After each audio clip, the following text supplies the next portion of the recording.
విశాఖ 44వ ward Akkayyapalem KV school నుంచి Maharani parlour వరకు 80 ఫీట్ రోడ్డు పునర్నిర్మాణం చేయు నిమిత్తం 94.10 లక్షలతో శంకుస్థాపన పనులు ప్రారంభించడం జరిగింది. దీనికి ముఖ్య అతిథిగా ఉత్తర నియోజకవర్గ ఎమ్మెల్యే శ్రీ విష్ణు కుమార్ రాజు పాల్గొన్నారు. అలాగే ఈ కార్యక్రమంలో కూటమి నాయకులు పాల్గొనడం జరిగింది. నమస్కారం. ఈరోజు 44వ వార్డులో కేవీ స్కూల్ నుంచి మహారాణి పార్లర్ వరకు 80 ఫీట్ రోడ్డు ఏదైతే ఉందో దానికి పునర్నిర్మాణం గురించి ఈరోజు ఈ కార్యక్రమం చేపట్టడం జరిగింది.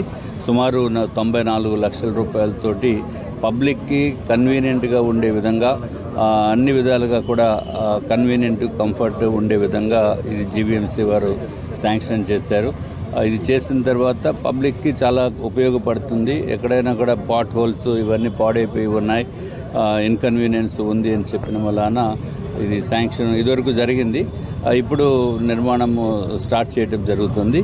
ఈరోజు ఈ కార్యక్రమానికి విచ్చేసిన తెలుగుదేశం పార్టీ నాయకులు కోయిలాడి వెంకటేష్, అట్లాగే జనసేన నాయకులు, అట్లాగే భారతీయ జనతా పార్టీ నాయకులు అందరూ కూడా కలిసి పేరు పేరున వారందరికీ కూడా నేను ధన్యవాదములు తెలియజేసుకుంటున్నాము. అట్లాగే పత్రికా మిత్రులు అందరూ కూడా వచ్చారు. తప్పనిసరిగా దీన్ని వైడ్ పబ్లిసిటీ చేయవలసిన నెసెసిటీ ఉంది. ఎందుకంటే కూటమి ప్రభుత్వం వచ్చిన తర్వాత అభివృద్ధి పదంగా ఎక్కడ ఏ వార్డులో ఏ పనులు పెండింగ్ ఉన్నా తప్పనిసరిగా ఆ పెండింగ్ పనుల్ని శాంక్షన్ చేసి అట్లాగే దానికి పబ్లిక్ ఉపయోగపడే విధంగా చేస్తున్నాము.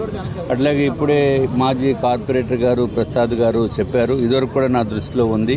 ఈ రోడ్డు ఇంకా కొంచెం డెవలప్ చేసి ఏదైతే కొన్ని ముస్లిమ్స్ వారు ఆక్యుపై చేసిన ఏరియా ఉందో దాన్ని కూడా వాళ్ళకి ఏదైనా కాంపెన్సేషనో లేకపోతే ఆల్టర్నేటివ్ చూపించి ఆ రోడ్డు కనుక చేస్తే బాగుంటుంది, ఈ పబ్లిక్కి కన్వీనియంట్గా ఉంటుందని చెప్పడం జరిగింది.